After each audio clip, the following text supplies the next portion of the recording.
ከጽጌረዳ ጋር ተጋብተን አንድ ቤት ውስጥ መኖር ከጀመርን 6 ወር ሆነን። ከኔ በፊት ዳዊት የሚባል መላጣ ፍቅረኛ ነበራት። ቁጭ ባልን ቁጥር ስለ ሁለታችን ከምታወራው ይልቅ ስለ ዳዊት መላጣ የምታወራው ወሬ ይበልጣል።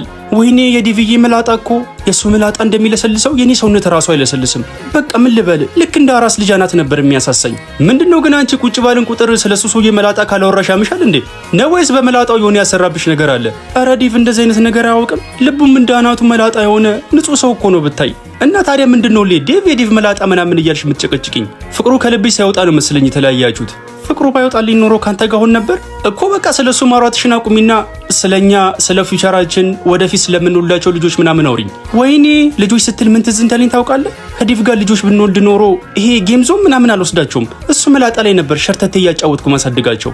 የዳዊትን መላጣ ከልቧ ላይ የምልጥበት መላጣው እጅን አጣመርኩና ተስፋ በቆረጠ አይን ትክ ብዬ አየኋት።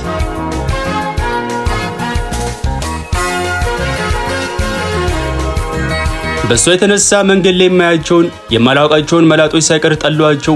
የምወደው ሰይፉ ፋንታውን ልክ 3 ሰዓት ሆኖ ሱፉን ግጥም አድርጎ ከነ መላጣው በቴሌቪዥን በኩል ብቅ ሲል ምን አለበት አሁን አናተ ላይ ጸጉር ብታስተክል ብዬ በብስጭት ቲቪውን ላጠፋው ስል እንዳታጠፋው ብላ ሪሞቱን ትቀበለኛለች። መላጣ የተባለ ነገር ማየት ከመጥላት የተነሳ የብብቴንም ጸጉር ሳይቀር ማንሳተው። በዚህ የተነሳ ከብረት ጋር የታገሉ እንደሚውሉ ወጠምሾች እጄን አስፍቼ መራመድ ጀምሩ።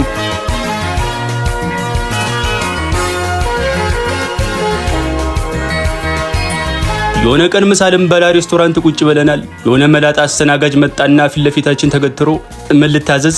ወይኔ መላጣ እንዴት አባቱ ነው የሚያምረው ብላ ጮኸች። ምንድነው ቤት ውስጥ ሌላ አስተናጋጅ የለም እንዴ? ተበሳጨው። ተረኛ እኔ ስለሆንኩ ነው ምን ልታዘዝ? እና ታዲያ ተረኛ የሆንክስ እንደው ከነ መላጣ መምጣት አለብህ እንዴ? ቢያንስ አናተ ላይ ኮፍያ ነገር ጣል አታረግም? ሂድ በቃ ችግር የለም ከሜኑ ላይ ተናዛለን አለችውና ሄደ። አንተ ግን ችግር ምንድነው? መላጣ ባየ ቁጥር ተበሳሽተህ ትችለዋለህ። በኋላ የግፊትና የጨጓራ ታማሚ ሆነ ቁጭ እንዳትል ነግሬሃለሁ። ራስሽ ነሽ እኮ አስሬ ዴቭ እያልሽ መላጣ እንድጠላ ያረግሽ ታውቂዋለሽ።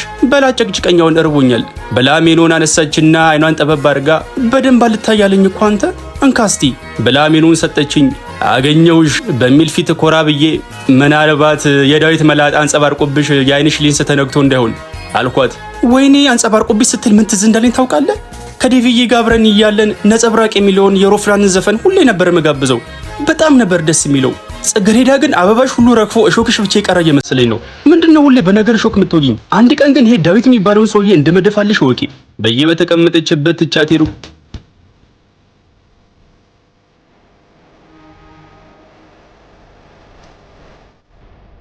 በሌላ ቀን ሳሎን ቁጭ ብለን ቲቪ እያየን 4 ሰዓት ሲሆን ነገረኝ። እሺ በእናትህ በጣም ደስ የሚል አዲስ የቴሌቪዥን ፕሮግራም ጀምሯል እንዳያመልጠኝ።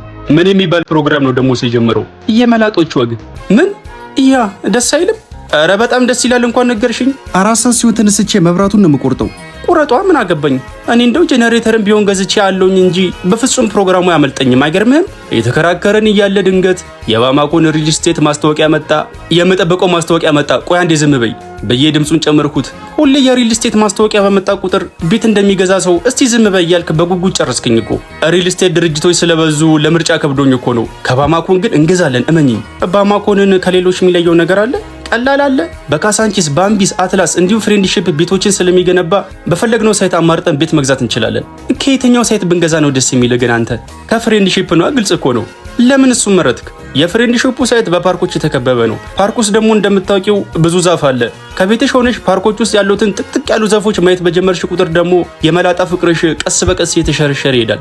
በዛው የዳዊትን መላጣ ተረሹና ስለ ጎፈሬው እንደማሰብ ትጀምሪያለሽ። ወይ ዮብ ግን ተንኮል አለችኝና ቲቪ ማየታችንን ቀጠልን።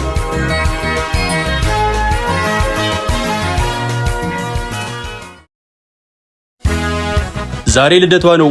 ቀይ አበባ ይዤ ወደ ቤት እየሄድኩ ነው። ቤት ደርሼ አበባውን ሰጠዋት። አበባውን ወደ አፍንጫዋ አስጠግታ አይኗን ጨፍና አንድ ጊዜ ወደ ውስጥ ማገችውና አመሰግናለሁ የኔ ፍቅር ብላ አቀፈችኝ። ሌላም መሰጥሽ ነገር አለ አልኳትና ተንበረከኩ። ወይኔ ስትንበረከክ ዲቪዬን አስታወስከኝ አለችኝ። ግራ ገብቶኝ እንዴት?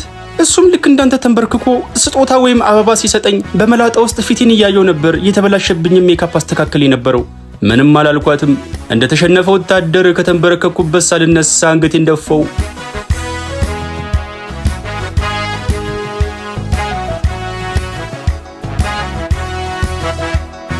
እንደዚህ የመላጣ ፍቅር ካላት ጸጉሬን ሙሉ ለሙሉ ሙልጭ አድርጌ ልላጨውና ዳዊት የሚባለውን ሰውዬ ከአንጎላ ውስጥ ልፍቀው ወሰንኩ።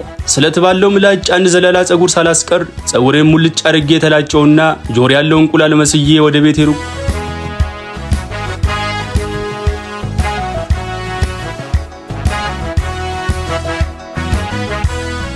ቤት ደርሼ ጽጌ እያልኩ ወደ ውስጥ ዘለቅኩ። አቤት የሚለኝ ሰው የለም። አይ በቃ ወጣ ነው ብዬ ወደ ሶፋ ሄድኩና ቁጭ አልኩ። ጠረጴዛው ላይ የሆነ የተጣጠፈ ወረቀት ተቀምጦ አየሁ። ከዚህ በፊት እንደምታረገው የሚያስፈልጋትን የአስቤዛ ዝርዝርና ወጪ የጻፈችበት ወረቀት መሰለኝ። ወረቀቱን ከፈትኩትና አነበብኩት። የዴቭን ፍቅር ከልቤ ማውጣት አልቻልኩም፣ ይቅርታ። ወደሱ ተመልሻለሁ። ደሞ ጸጉሩን አስተክሎ እንዴት እንዳማረበት ብታይ ይላል።